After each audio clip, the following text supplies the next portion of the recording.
नमस्कार विद्यार्थी बंधुगण मु डॉक्टर क्षीरोद चंद्र बेहेरा आपण मानकु मोर यूट्यूब चैनल को स्वागत करुछि।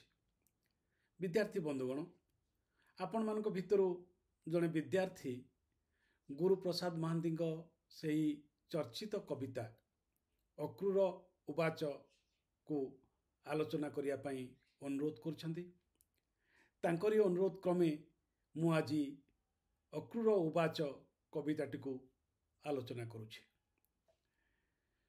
स्वाधीनता परवर्ती ओडिया कविता क्षेत्र रे अक्रूर उवाच कविता एक प्रतिनिधि स्थानीय और गुरुत्वपूर्ण कविता।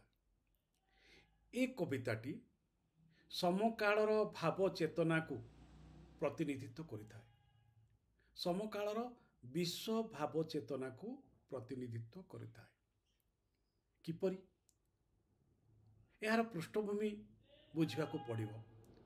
जदि अक्रूर उवाच कविताटीर सारमर्म जाना हम ताहले यार पृष्ठभूमि जानापी पड़ो। अक्रूर किए? अक्रूर एक पौराणिक चरित्र।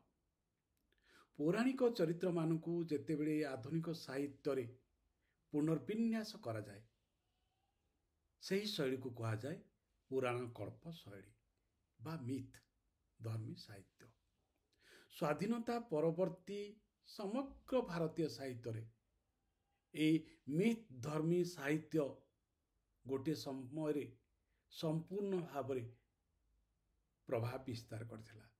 स्वाधीनता परवर्ती समय अर्थात 1947 पर ठारू 1980 पर्यंत समग्र भारतवर्ष रे मिथ धर्मी साहित्य सृष्टि होइछि।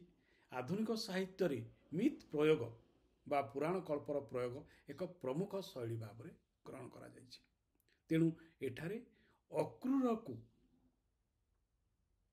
गुरुप्रसाद महांती नायक करी ए कविताटी रचना करिसंती एवं अक्रूर को समकालर जीवन चर्या सह संश्लिष्ट करिसंती। मिथ रो ताहा एक सबुठु एक उज्जवल दिग जे पुराणर विषय वस्तु बा पुराणर कहानी बा पुराणर चरित्र को समकालर समस्या सहित अंगीभूत करवा होछि मिथ शैलीर मूल लक्ष्य मौलिक लक्षण।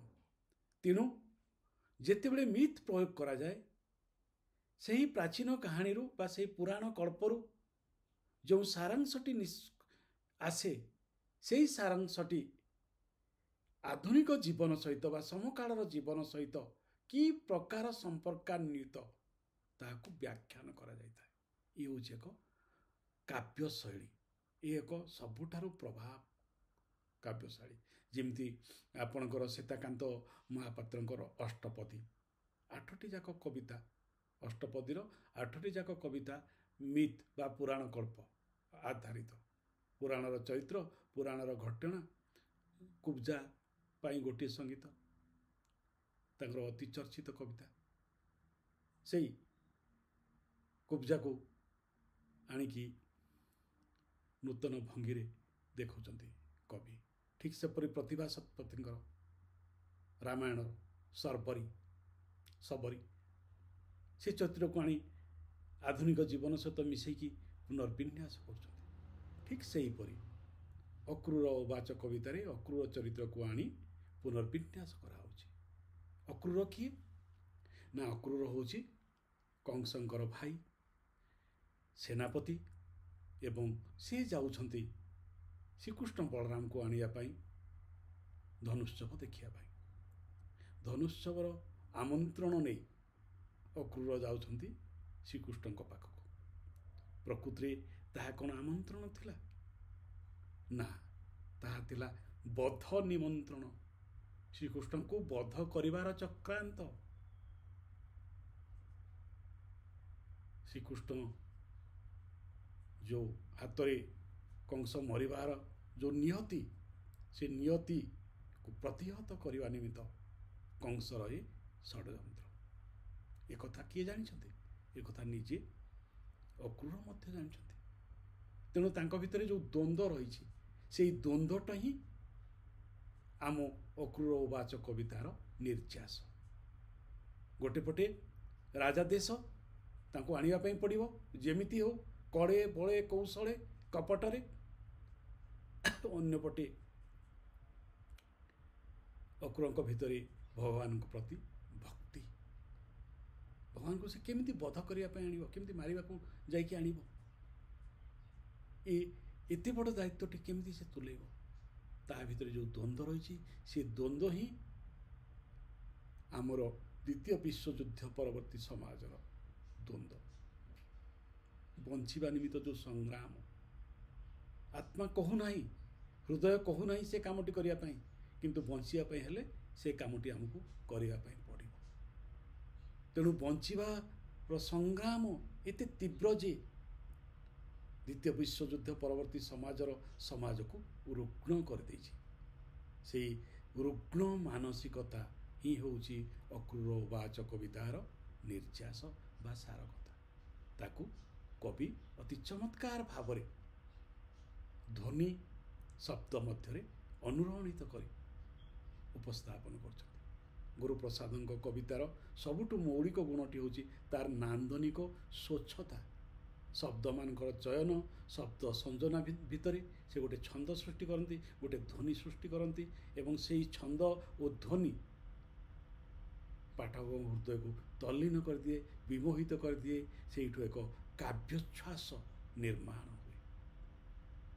अन्य कवि कवितार ये जो छंद, ये जो ध्वनि, ये सब प्रायतः कम देखा मिले, जहाँ गुरुप्रसाद कवितार आम पाई।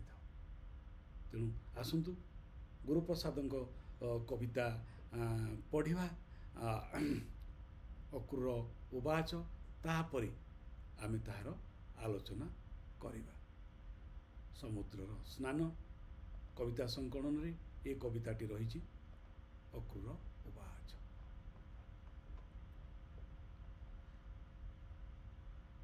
संध्या से दुरागत क्लांत बाटोईर निस्तेज आखिरे आनी असरंती बाटर निराशा।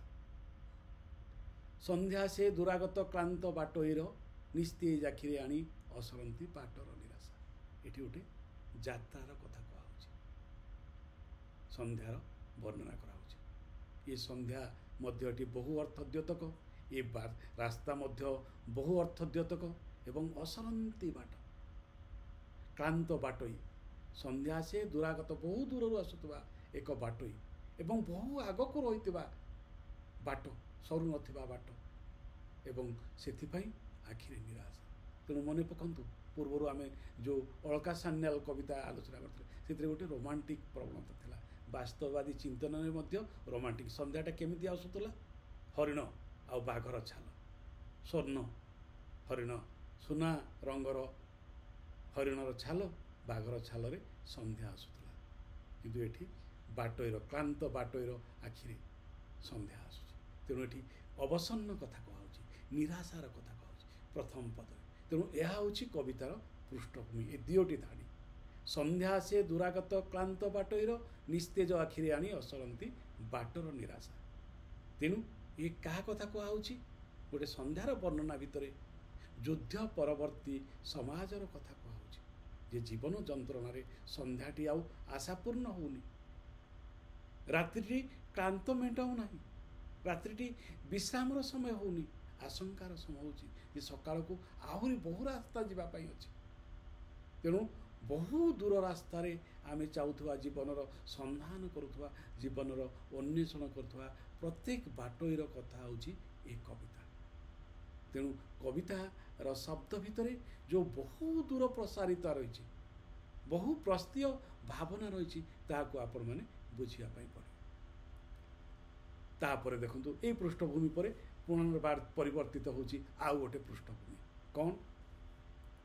से दिन ठीक क्लांत तार आखिपता घोड़ार संध्यारे घोड़ाई संध्यार, से दिन ठीक क्लांत तार आखिपता घोड़ाई संध्यार, छाई आउ विषन्नता भारी होई आसुतला, धूड़ी आउ खाल ढीप दिनकर क्लांति आउ खरा, ठक ठक घोड़ा टापू धूड़ी आउ घोड़ा मुह लगाम रे फेण, आउ तार थका देह गंटी गंटी हाड़ ओ चमरे, बाटरे निराशा और रक्त मांस स्नायुरे विरक्ति। କାହା ଦେହରେ ଏଇଟା ଆସୁଥିଲା ସ୍ନାୟୁର ବିରକ୍ତି? ଅକ୍ରୁର ଯାଉଛି ଶ୍ରୀକୃଷ୍ଣଙ୍କ ପାଖକୁ। ତେଣୁ ଆମ ମଧ୍ୟ ଦେହରୁ ଦେହକୁ ଯାତ୍ରା। ତେଣୁ ଆମେ ମଧ୍ୟ ଯେତେବେଳେ ଜୀବନ ଯାତ୍ରା ଯାଉଛୁ ଏବଂ ଶେଷରେ ଭଗବାନଙ୍କ ନିକଟରେ ମିଶିଯିବା ପାଇଁ ଚାହୁଁଛୁ, ସେତେବେଳେ କେତେ କେତେ ପଥ ଅତିକ୍ରମ କରୁଛି, କେତେ ଜୀବନ ଯନ୍ତ୍ରଣା ଯାଉଛେ। ସେଇ ଜୀବନ ଯନ୍ତ୍ରଣାକୁ ଧୂଳି ଆଉ ଖାଲ ଢିପ, ଦିନକର କ୍ଳାନ୍ତି ଆଉ ଖରା। କ୍ଳାନ୍ତି, ଖରା, ଖାଲ ଢିପ, ଉଠ ପଡ଼, ଠକ୍ ଠକ୍ ଘୋଡ଼ା ଟାପୁ, ଧୂଳି ଆଉ ଘୋଡ଼ା ମୋ ଲଗାମରେ ଫେଣ। ଲଗାମରେ ଫେଣ ଲାଗିଯାଇଛି, ଘୋଡ଼ା ବି ଅବସନ୍ନ ହେଇଯାଉଛି, ପାଦ ବି ଅବସନ୍ନ ହେଇଯାଉଛି, ଆମେ ଆଉ ଚାଲିପାରୁନି। ଦ୍ୱିତୀୟ ବିଶ୍ୱଯୁଦ୍ଧ ପରି ଯୁଦ୍ଧ ତୋର ପୃଥିବୀର ଜୀବନ ଯନ୍ତ୍ରଣା କଥା କୁହାହେଉଛି, ଅସହାୟତା କଥା କୁହାହେଉଛି, ନିରାଶା କଥା କୁହାହେଉଛି। ତେଣୁ ପୃଥିବୀ ଯେଉଁ ସମ୍ଭାବନା ଆଡ଼କୁ ଗତି କରୁଥିଲା, ହିରୋସୀମା ନାଗାସାକିରେ ଯେଉଁ ଆଣବିକ ବୋମା ପଡ଼ିଗଲା, ମଣିଷ ସମାଜ ଯେଉଁ ଧ୍ୱସ୍ତ ହୋଇଗଲା, ସେଇ ଧ୍ୱସ୍ତ ସ୍ତୂପର ପରବର୍ତ୍ତୀ ଜୀବନକୁ ଯେଉଁ ଗ୍ରାସ କରିଛି ଯନ୍ତ୍ରଣା, ସେଇ ଯନ୍ତ୍ରଣାର କଥା ଏଠାରେ କହୁଛନ୍ତି ପରୋକ୍ଷ ଭାବରେ ଅକ୍ରୁର ଚରିତ୍ର ଭିତରେ। ତେଣୁ ଅକ୍ରୁରର ଯାତ୍ରା ସତେ ଯେମିତି ଆମ ସମସ୍ତଙ୍କର ଯାତ୍ରା, ଦ୍ୱିତୀୟ ବିଶ୍ୱଯୁଦ୍ଧ ପୃଥିବୀର ଯାତ୍ରା, ଗୋଟେ ଶ୍ମଶାନ ଭିତରୁ ଜୀବନକୁ ଖୋଜୁଥିବାର ଯାତ୍ରା, ଯନ୍ତ୍ରଣା ଭିତରର ଯାତ୍ରା। ଏହିପରି ଭାବରେ କବିତାର କାନଭାସକୁ ବିଶ୍ୱସ୍ତରୀୟ କରିଦେଇଛନ୍ତି କବି ଗୁରୁପ୍ରସାଦ। ସେ ପୁଣି କହୁଛନ୍ତି, ତୁମେ ମୋର ଏ ଦେହର ଚିରନ୍ଦନ, ଏ ଯାତ୍ରାର ଧୂସର କ୍ଳାନ୍ତିରୁ। ତୁମେ ମୋର ଏ ଦେହର ଚିରନ୍ଦନ, ଏ ଯାତ୍ରାର ଧୂସର କ୍ଳାନ୍ତିରୁ ଆଜି କ'ଣ ମୁକ୍ତି ଦେବ ସମୟ, ସମୟର ସଂଗ୍ରାମ ଓ ରକ୍ତପାତ ଠାରୁ। ସମୟ କଥା ଆସିଗଲା, କାଳ କଥା ଆସିଗଲା, ସମଗ୍ର ମାନବ ଜାତିର କଥା ଆସିଗଲା। ତେଣୁ ଗୋଟିଏ ଛୋଟ ଭୂଖଣ୍ଡ ଭିତରୁ ସେ ବିଶ୍ୱ ଚେତନା ଆଡ଼କୁ ନେଇଯାଉଛନ୍ତି କବିତାର ଭାଷ୍ୟକୁ, କବିତାର ଭାବନାକୁ, ମାନବ ଜାତିର କଥା କହୁଛନ୍ତି। ଆଜି କ'ଣ ମୁକ୍ତି ଦେବ ସମୟ, ସମୟର ସଂଗ୍ରାମ ଓ ରକ୍ତପାତଟା। ଏତେ ଯେଉଁ ଯୁଦ୍ଧ ହେଲା, ଏତେ ରକ୍ତପାତ ହେଲା, ଏସବୁ କ'ଣ ଶେଷ ହେବ? ମନେ ରଖନ୍ତୁ ଶ୍ରୀକୃଷ୍ଣ, ମନେ ରଖନ୍ତୁ ମହାଭାରତ ଯୁଦ୍ଧ, ମନେ କରନ୍ତୁ ଧର୍ମ ପ୍ରତିଷ୍ଠା ନିମିତ୍ତ ଶ୍ରୀକୃଷ୍ଣଙ୍କର ଆଗମନ। ଏ ସମସ୍ତ କଥା ପଶ୍ଚାତରେ ରହି, ପୃଷ୍ଠଭୂମିରେ ରହି ଏ କବିତାର କାନଭାସକୁ ନିର୍ମାଣ କରୁଛନ୍ତି।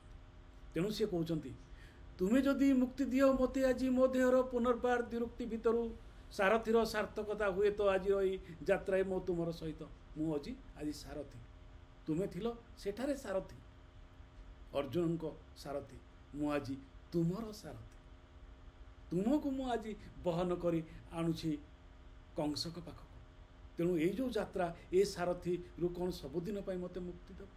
ମୁଁ ଚାହୁଁଛି ମୁକ୍ତି କେମିତି? ହୁଏତ ବା ସାର୍ଥକତା ତୁମର ହାତର ଶଙ୍ଖ ଚକ୍ର ଚିହ୍ନ ତଳେ, କିନ୍ତୁ ମୋର ବହୁ ଜନ୍ମ ଜନ୍ମାନ୍ତର କାମ କ୍ରୋଧ ଲୋଭ ମୋହ ଜରା ମୃତ୍ୟୁ ପର। ଗୋଟେ ମଣିଷ ଜନ୍ମର କଥାଟି କୁହାଉଛି, ଗୋଟେ ସାଧାରଣ ମଣିଷର କଥା କୁହାଉଛି। ସେ ଜରା ମୃତ୍ୟୁ କାମ କ୍ରୋଧ ଭିତରେ କେମିତି ତଳିତଳାନ୍ତ ହେଉଛି, କେମିତି ଜାଡ଼ି ପଡ଼ି ହେଉଛି, ତା କଥାଟି କୁହାହେଉଛି। କିନ୍ତୁ ମୋର ବହୁ ଜନ୍ମ ଜନ୍ମାନ୍ତର କାମ କ୍ରୋଧ ଲୋଭ ମୋହ ଜରା ମୃତ୍ୟୁ ପର, ତୁମର ଏ ଆଶୀର୍ବାଦ ଅନ୍ୟ ଏକ ପିପାସା ଓ ଏ ଦେହର ଅନ୍ୟ ଉପାଦାନ। ତେଣୁ ମୋର ଭଗବାନ ଏହି ଯାତ୍ରା ଶୁଭ ହଉ ତୁମର ଓ ମୋର। ତେଣୁ ହେ ମୋର ଭଗବାନ, ତୁମର ଶୁଭ ହଉ, ମୋର ବି ଶୁଭ ହଉ। ତୁମର ଭଗବାନଙ୍କର କ'ଣ ଶୁଭ ହେବ? ଭଗବାନଙ୍କୁ ସେ ଯେଉଁ ଆଣୁଛି କଂସର ଆମନ୍ତ୍ରଣ ନେଇ ମୃତ୍ୟୁଦୂତ ସାଜି, ତୁମେ ସେ ମୃତ୍ୟୁଦୂତର ବଳୟରୁ ତୁମେ ଆହୁରି ଉପରକୁ ଚାଲିଯାଅ ଏବଂ ତୁମର ଛାୟା ତଳେ ମୁଁ ମଧ୍ୟ ସବୁଦିନ ପାଇଁ ମୁକ୍ତି ପାଇଯାଏ। ତୁମର ଶୁଭ ହଉ, ମୋର ବି ଶୁଭ ହଉ ଏ ଯାତ୍ରାରୁ। ପୃଥିବୀର ଏହି ଦେହ ଘୋଡ଼ାଇ ରଖିଛି ଯଦି ତୁମର କାରୁଣ୍ୟ ଓ ନିଷ୍ଠୁରତା। ପୃଥିବୀର ଏହି ଦେହ ଘୋଡ଼ାଇ ରଖିଛି ଯଦି ତୁମର କାରୁଣ୍ୟ ଆଉ ନିଷ୍ଠୁରତା, କ୍ଷମା ଆଉ ତୁମର ସଂହାର। ଯଦା ଯଦାଇ ଧର୍ମସ୍ୟ ଗ୍ଲାନିର୍ଭବତି ଭାରତ। ସେଇଠିକୁ ଚାଲି ଯାଉଛି ଏ କବିତାଟି, ବିଶ୍ୱ କଥାକୁ ଚାଲି ଯାଉଛି। ଶ୍ରୀକୃଷ୍ଣ ଜନ୍ମ ହୋଇଥିଲେ ବିଶ୍ୱର ମଙ୍ଗଳ ନିମିତ୍ତ ଅବତାର ନେଇକି। କ'ଣ ପାଇଁ? ନା କଂସର ଦୌରାତ୍ମ୍ୟରୁ ପୃଥିବୀ ମାତାକୁ ରକ୍ଷା କରିବା ନିମିତ୍ତ। ତେଣୁ ତମ ଭିତରେ କ'ଣ ରହିଛି? କାରୁଣ୍ୟ ବି ରହିଛି, ନିଷ୍ଠୁରତା ବି ରହିଛି। କାରୁଣ୍ୟର ପ୍ରତିଷ୍ଠା ପାଇଁ ନିଷ୍ଠୁରତାର ଆବଶ୍ୟକତା ରହିଛି, କ୍ଷମା ପାଇଁ ସଂହାର କରିବା ପାଇଁ ରହୁଛି। ସଂହାର କଲେ ଯାଇକି ତମେ କ୍ଷମା ପାଇବ। ତେଣୁ ଏଇ ଧାଡ଼ିଟି ମନେ ରଖିବେ ବିଦ୍ୟାର୍ଥୀ ବନ୍ଧୁଗଣ। ପୃଥିବୀର ଏହି ଦେହ ଘୋଡ଼ାଇ ରଖିଛି ଯଦି ତୁମର କାରୁଣ୍ୟ ଆଉ ନିଷ୍ଠୁରତା, କ୍ଷମା ଆଉ ତୁମର ସଂହାର। ए जुगर एग्लानी रे तुमर जदिबाटी संभावना तथापि ए यात्रा मोर शुभ हो पूर्ण हो तुमर क्षमारे। तेणु मु पापी मु तुमको जाऊँ आने किंतु मते तुम ठार निकट में समर्पण करार अच्छे तुम देहरे मते मिसी जीवार अच्छे मु परमात्मा सहित मिसी जीवाई चाहूँगी। यही हूँ मनीष जीवनर चिरंतन सत्य। गोटे पटे देहर कषण अन्यपटे आत्मार आकांक्षा। देहर कषण और आत्मार आकांक्षा भितर ही मनीष जीवनर सार्थकता। बंचिबार संग्राम भितर निजको बारंबार तड़ितड़ंत करुथुवार वेदना व्यथा जोड़न यही पंक्ति भितर प्रकाशित होछि। से कहउछन्ति ए जुगर ग्लानी रे तुमर जदिबा एठी सम्भाविता। तेणु से जुग समकाल युद्ध परवर्ती समयर ग्लानी कथा कहउछि। ग्लानी रे मनीष बंचुछि, दुख रे मनीष बंचुछि, कष्ट रे मनीष बंचुछि। काहेकि ना निज अनिच्छा सत्वे मध्य से पापर भागी होछि, से संहार करुछि, से बंचिया पई संग्राम करुछि। से होछि ग्लानी। तेणु द्वितीय विश्वयुद्ध परवर्ती समय थिला एक ग्लानीर समय। से कथा को एठी कहा जाउछि। ए जुगर ए ग्लानी रे तुमर जदि एठी संभावना तथापि ए यात्रा मोर शुभ हो पूर्ण हो तुमर क्षमारे। देहर सीमांत डेई पारी होई कारुण्य हो तुमर संहार। से दिन संध्यार जेबे ता देहर क्रांति पाई तुम ठारे लगाम तार आसुथला हुगुड़ी हुगुड़ी। तेणु देहर सीमांत डेई आमर हिंदू धर्म रही देह पर जो जन्म रही, देह पर जो आत्मा रही, देह और विदेहर जो मिलन रही, आत्मा और परमात्मार मिलन रही। तेणु सते जमिति ए दायित्व शेष करले ए देहर सीमांतर मुक्ति पाई जिवे कि अक्रूर। तांको भितरे गोटे भक्तर भावना भक्तर वेदना प्रकाशित होछि। तेणु जेतेबेले से जाउछन्ति कृष्ण को आनिया पाई, जेतेबेले मथुरारू गोपपुर को जाउछन्ति, जमुना नदी पार होउछन्ति। जमुना नदी पर जो बालुका प्रांतर आसुची से बालुका प्रांतर से देखुछन्ति शंख चक्र गदा पद्मर चिन्ह बाली रे गड़ी जाउछन्ति, बो बो कांदुछन्ति, हा कृष्ण परि कांदुछन्ति। जेपरि गोपी माने कांदन्ति ठीक सेपरि गोपी भावना नैगिरी श्रीकृष्ण होउछन्ति बालुकाटारे उन्मत्त होउछन्ति, पागल होउछन्ति। भक्ति भावनार सांद्रता तांको भितरे देखा दउछि। तेणु से जो भावना जे जाउछन्ति भगवान पाखकु एवं तांको दर्शन कला परे तांको सारथी आनिला परे सते जेमति जीवनर शेष दायित्व शेष होई जिवो। से जेमति मुक्ति पथ से ये पथ जाउछन्ति श्रीकृष्ण को आनिया पाई नुहे, से जेमति मुक्ति पथरे जाउछन्ति मुक्ति ठारे पहुँचवा निमंते। से कथा एठारे कवि प्रतीकात्मक भाव वर्णना करुछन्ति। कौन कहते अकस्मात निशब्द पवन सेतेबेले रथ तार रास्तार हठात मोर मुड़ बुलीगला परे सामने जमुना नई संध्यारे आकाश धरी 7 दिनटार माड़ दिनटार मात्र 3टार पार्क आउ गोप बजार लोक भिड़ दुकान आलुओ मो यात्रार क्रांति कौन शेष आज यहीठारे। आज शेष हो मो जीवन यात्रा, ये यात्रा आज शेष हो जुगरु अनेक मो पादर दरज मो घोड़ा टापुर धूली, मो घोड़ारे अनेक टापुर धूली अनेक धूली घोड़ारे मु चली घोड़ारे अनेक धूली आउ मो यात्रा अनेक क्लांति मो पादरे अनेक दरज मनीष जीवन जंत्रणा। तेणु मो गाड़ी रे भंगा चक मो आखिरे क्लांत दिग्बलय मो सत्तार भ्रांति कौन आज यहीठारे मो मांसर भोक शोष पाप पुण्य मो आत्मर कातरता भक्ति आउ अहंकार धर्म आउ मोक्षवाद आध्यात्मिक चेष्टार विलय। भारतीय धर्म भावना आध्यात्मिक विन्यासर कथा कहूँ मनीषर जंत्रणा और आध्यात्मिक आकांक्षा ए कथा ए धाड़ी भितर कहते कौन कहते मो मांसर भोक शोष पाप पुण्य गोटे मनीष जीवनर दहंगंज अवस्था कहुच्छे। युद्ध परवर्ती शिल्प विप्लव भितर मनीष जो निरीमाखी जीवन बंचापी गोटे श्रमिक हो बंचार जीवन धूड़ी दूषरित हो बंचार जीवन से कथाटी कहुच्छे। मो आत्मार कातरता भक्ति आउ अहंकार ଧର୍ମ ଆଉ ମୋକ୍ଷବାଦ ଆଧ୍ୟାତ୍ମିକ ଚେଷ୍ଟାର ବଳ ଏସବୁ କିଛି ମଣିଷ ଭୁଲିଯାଏ ଯେତେବେଳେ ଭାତ ମୁଠାଏ ପାଇଁ ସଂଗ୍ରାମ କରେ। ତାର ଅହଙ୍କାର ଚୂର୍ଣ୍ଣ ବିଚୂର୍ଣ୍ଣ ହୋଇଯାଏ, ମାନବିକତା ତାର ଭୁଲଣ୍ଠିତ ହୋଇଯାଏ। ସେଇ ଭୁଲଣ୍ଠିତ ଶ୍ରମିକ ଜୀବନର ବ୍ୟଥା ଓ ବେଦନା ଏ ଧାଡ଼ି ଭିତରେ ରହୁଛି। ସେଥିପାଇଁ ସେ କହୁଛନ୍ତି, ମହାପ୍ରଭୁ ମୁକ୍ତି ଦିଅ ଏଇ ଯାତ୍ରା ଶୁଭ ହଉ ତୁମର ଦୟାରୁ। ତୁମର ଦୟାରୁ ଏ ଯାତ୍ରାଟି ଶୁଭ ହେଇଯାଉ। ଏଇ ଯାତ୍ରା ହେଉ ମୋର ଶେଷ ଯାତ୍ରା ଏ ଦେହରୁ। କେତେ ବଡ଼ କଥାଟି କହୁଛି, ଏ ଦେହର ଯାତ୍ରା ଏଇଠି ଶେଷ ହୋଇଯାଉ ତୁମକୁ ମିଳିଲା ପରେ। ମୁଁ ଆଉ ଦେହି ନ ହୁଏ, ମୋର ଆତ୍ମା ଆଉ ଥରେ କୌଣସି ଶରୀରକୁ ନ ଫେରୁ। ମୁଁ ତମଠାରେ ତଲ୍ଲୀନ ହୋଇଯାଏ ସବୁ ପାଇଁ। ତେଣୁ ଗୋଟେ ପଟେ ଆଧ୍ୟାତ୍ମିକ ଚିନ୍ତନର ସର୍ବଶ୍ରେଷ୍ଠ ଉଚ୍ଚାରଣ ହେଉଛି ଅକ୍ରୂର ଉବାତ କବିତା। ଆଧ୍ୟାତ୍ମିକ ଚିନ୍ତନର ଶେଷତମ ଶ୍ରେଷ୍ଠତମ ଉଚ୍ଚାରଣ ଯେ ମୋର ଦେହର ଯାତ୍ରା ଏଇଠାରେ ଶେଷ ହେଇଯାଉ। ଏ ହେଉଛି ହିନ୍ଦୁ ଧର୍ମର ଶେଷ କଥା, ମୋକ୍ଷ କଥା। ମୁଁ ମୋକ୍ଷ ପାଇଯାଏ, ମୋର ଆଉ ପୁନର୍ଜନ୍ମ ଆବଶ୍ୟକ ନାହିଁ। ହେ ପ୍ରଭୁ, ସେ କଥା ଆଜି ତମେ ପୂରଣ କରିଦିଅ, ମୋ ମନୋବାଞ୍ଛା ପୂରଣ କରିଦିଅ। ତୁମର ସଂହାର ଡେଇଁ ମହାପ୍ରଭୁ ମୁକ୍ତି ଦିଅ ଏଇ ଯାତ୍ରା ଶୁଭ ହେଉ ତୁମର ଦୟାରୁ। ଏଇ ଯାତ୍ରା ହେଉ ମୋର ଶେଷ ଯାତ୍ରା ଏ ଦେହରୁ ତୁମର ସଂହାର ଡେଇଁ। ତମ ନିକଟରେ ସଂହାର ପାଇଲେ ହିଁ ମୁଁ ମୁକ୍ତି। ଦେଖନ୍ତୁ, ଯେତେ ଅବତାର ଘଟିଛନ୍ତି ସବୁଠି ସଂହାର ପାଇଁ ହେଇଛି, ସବୁଠି ସଂହାର ହେଇଛି। ଏବଂ ଯିଏ ଯାହାକୁ ସେ ସଂହାର କରିଛନ୍ତି ଭଗବାନ, ସେ ସେଇ ଦେହରେ ମିଳନ ହେଇଛି। ଏ ହେଉଛି ହିନ୍ଦୁ ଧର୍ମର କଥା। ତେଣୁ ସଂହାର ହେଉଛି ମିଳନ। ଯଦି ଭଗବାନଙ୍କ ହାତରେ ସଂହାର ପାଇଲ ତାହେଲେ ତାଙ୍କ ଦେହରେ ତମେ ତଲ୍ଲୀନ ହୋଇଗଲ, ମିଶିଗଲ। ସେ ହେଉଛି ପୁଣ୍ୟର ଶେଷ ମୁହୂର୍ତ୍ତ, ମୋକ୍ଷର ଶେଷ ମୁହୂର୍ତ୍ତ। ସେଇ କଥାଟିରେ କହୁଛନ୍ତି, ବହୁତ ବହୁତ କ୍ଳାନ୍ତି ପୁନରୁକ୍ତି ଏ ଆତ୍ମାର, ଆଉ ତୁମ ଦୟା କ୍ଷମା କରୁଣାର ସମୁଦ୍ର କୂଳରୁ। ତମେ ହେଉଛ ଦୟାର ସମୁଦ୍ର, ତମେ ହେଉଛ କରୁଣାର ସମୁଦ୍ର। ତେଣୁ ଆଜିର ଏ ବିଶ୍ୱକୁ ତମର କରୁଣାରୁ, ତମର ସଂହାର ଦ୍ୱାରା ମୁକ୍ତି ଦିଅ। ଧର୍ମ ପ୍ରତିଷ୍ଠା କର, ଜୀବନ ପ୍ରତିଷ୍ଠା କର। ମୋ ଜୀବନ ସବୁଦିନ ପାଇଁ ତମ ନିକଟରେ ସମର୍ପଣ କରିଦେଉଛି, ତମେ ମୋତେ ଗ୍ରହଣ କରିନେବ।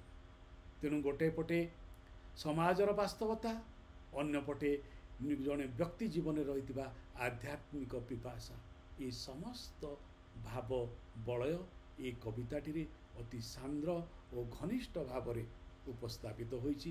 ସେଥିପାଇଁ ଏ କବିତାଟିକୁ ସବୁଦିନ ଚର୍ଚ୍ଚାର ବଳୟ ଭିତରେ ରହିଛି। କବିତା ଭିତରେ ଉପମା, ରୂପକଳ୍ପ,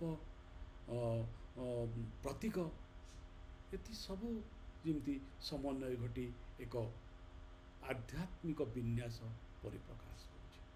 ଯୁଦ୍ଧ ପରବର୍ତ୍ତୀ ସମାଜର କଥା ଏବଂ ଆମ ଭିତରେ ରହିଥିବା ଗୋଟେ ଆଧ୍ୟାତ୍ମିକ ଚେତନାର କଥା। ଶେଷ ପରିଣତି ସତେ ଯେମିତି ଆଧ୍ୟାତ୍ମିକ ଅନ୍ୱେଷା, ଆଧ୍ୟାତ୍ମିକ ବିନ୍ୟାସ ଓ ମୋକ୍ଷ। ଏହା ହିଁ ଜୀବନର ସର୍ବଶ୍ରେଷ୍ଠ ଭାଷ୍ୟ ଭାବରେ ଗୁରୁପ୍ରସାଦ ତାଙ୍କର ଅକ୍ରୂର ଉବାଚ କବିତାରେ ଉପସ୍ଥାପିତ କରିଛନ୍ତି। ବିଦ୍ୟାର୍ଥୀ ବନ୍ଧୁଗଣ, ଏହା ଥିଲା ଅକ୍ରୂର ଉବାଚ କବିତାର ସାରମର୍ମ। ମୁଁ ଭାବୁଛି ମୁଁ ଆପଣମାନଙ୍କୁ ଏ କବିତାଟି ବୁଝାଇ ପାରିଛି। ନିଶ୍ଚିତ ଭାବରେ ଆପଣମାନଙ୍କର ମତାମତକୁ ଅପେକ୍ଷା ରଖିବି। ଦୟାକରି ମତାମତ ପ୍ରଦାନ କରିବେ ଏବଂ ପରବର୍ତ୍ତୀ ଚର୍ଚ୍ଚାକୁ ଆମେ ଆଗକୁ ନେବା। ଆଜି ପାଇଁ ଏଇଠି ରହୁଛି। ନମସ୍କାର ଓ ଧନ୍ୟବାଦ।